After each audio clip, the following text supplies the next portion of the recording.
Bonjour et bienvenue dans ce nouvel épisode de Demande à ta grand-mère.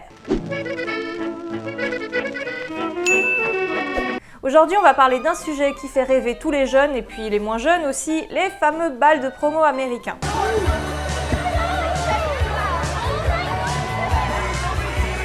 Dans chaque film qui met en scène des lycéens, on n'y coupe pas, on a droit à la fameuse scène lors du bal de promo et ça, peu importe le style du film ou de la série.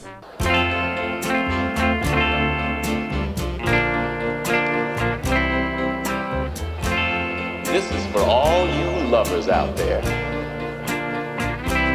Earth Angel, Earth Angel. Tous les jeunes choisissent scrupuleusement leur tenue, notamment les fameuses prom dress des jeunes filles. Le bal de promo est un aspect très important de la vie d'un adolescent américain et ça encore aujourd'hui, comme vous pouvez le voir dans vos films et séries préférés. La plupart des écoles américaines organisent un, voire plusieurs bals par an.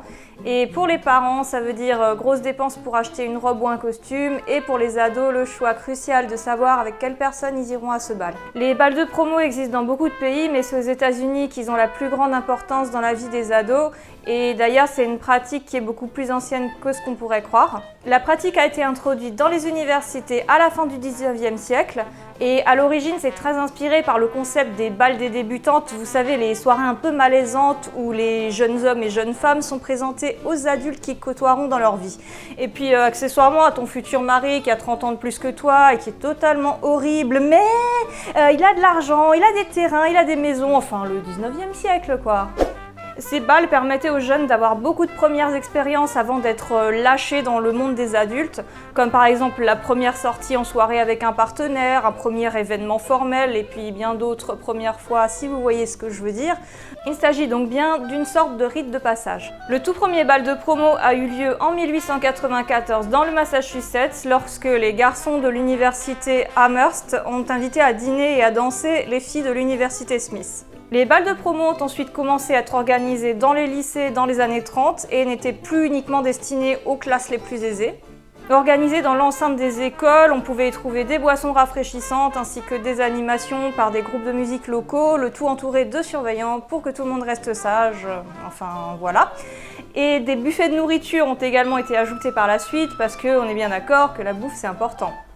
C'est à cette époque que les bals ont commencé à ressembler à ceux d'aujourd'hui, avec les jeunes qui dépensent beaucoup plus qu'avant dans leur tenue, mais aussi dans les locations de voitures pour faire la meilleure des entrées.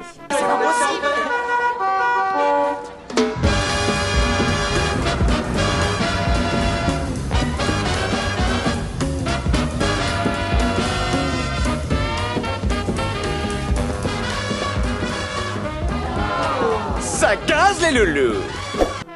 L'un des bals de promo les plus remarquables s'est passé en 1975 lorsque Suzanne Ford, la fille du président Gerald Ford, a mis les petits plats dans les grands et a pu organiser le bal de sa classe à la Maison Blanche, rien que ça.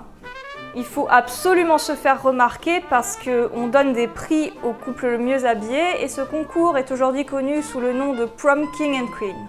Et souvent on a l'impression que les jeunes se préparent à cet événement comme s'ils se préparaient pour leur propre mariage, c'est-à-dire à quel point il est important. Bon, vu qu'on est sur un blog mode quand même, je pense qu'il est temps que je vous parle de cette robe. Donc il s'agit d'une prom dress des années 50 que j'ai trouvée dans une friperie américaine. J'ai pas d'informations quant à sa propriétaire et c'est bien dommage. Mais en tout cas, je suis vraiment très contente de cette trouvaille et je la conserve précieusement. Je me demande entre autres à quoi pouvait ressembler la jeune fille et puis aussi combien a pu coûter cette robe parce qu'en fait elle a été faite par une couturière et c'est vraiment un très beau travail. Je me demande aussi si elle a gagné un prix, tiens. Aujourd'hui, les jeunes filles dépensent en moyenne 200 à 300 $ pour leurs robes, certaines jusqu'à 1000 si elles les font faire sur mesure. En 1950, c'était dans les 50 $ pour une robe dans l'esprit de celle que je porte. Et ce qu'il faut savoir, c'est qu'avec l'inflation, 50 $ de l'époque correspondent à environ 530 $ actuels. Donc tout ça pour dire qu'on ne dépense pas plus aujourd'hui que dans les années 50. Je dirais même qu'on dépense moins avec les vêtements fast fashion, bon marché, Wish, Made in China. Et du coup, ça rend les prix très variables car il existe toutes les gammes pour tous les budgets. Et les robes et costumes peuvent également se louer si les gens n'ont pas forcément envie de les acheter. Voilà une tenue que j'aurais pu faire à l'époque si j'avais dû aller à un bal avec cette robe. J'ai pas voulu faire une tenue typiquement 50s, alors j'ai ajouté des inspirations un petit peu 19e siècle.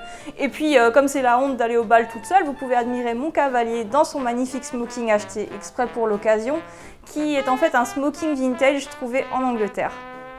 D'ailleurs, j'aurais dû porter cette robe pour certains événements, notamment pour les élections de Miss Pin-Up France auxquelles j'ai participé.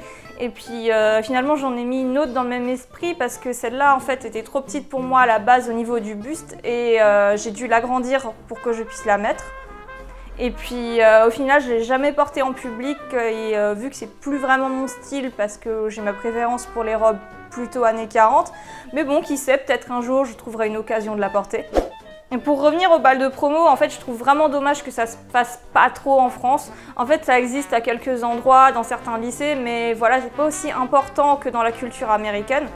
Par exemple, dans mon lycée, à l'époque, on a eu droit à une sorte de soirée de fin d'année, mais bon, c'était plutôt groupe de rock amateur, paquet de chips et jean basket, plutôt que jolie robe et invitation. Je crois que j'ai dû rester 1 heure tout au plus. Du coup, nous, c'était plutôt les booms chez Mathieu, avec l'arrivée dans la 205 de ton père qui devait te déposer au bout de la rue, parce que sinon c'est trop la honte et puis t'as l'air débile, tu vois. Mais bon, en gros, en France, le peu de soirées qui sont organisées par les écoles, qu'on y aille ou pas, en fait, ça changera rien à ta vie.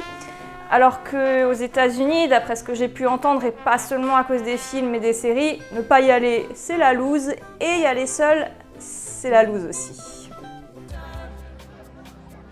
Shall we? No thanks. À bientôt et n'hésitez pas à vous abonner, à me suivre sur Instagram, sur Facebook et à passer lire le blog qui est sur mon site. Tous les liens sont dans la description.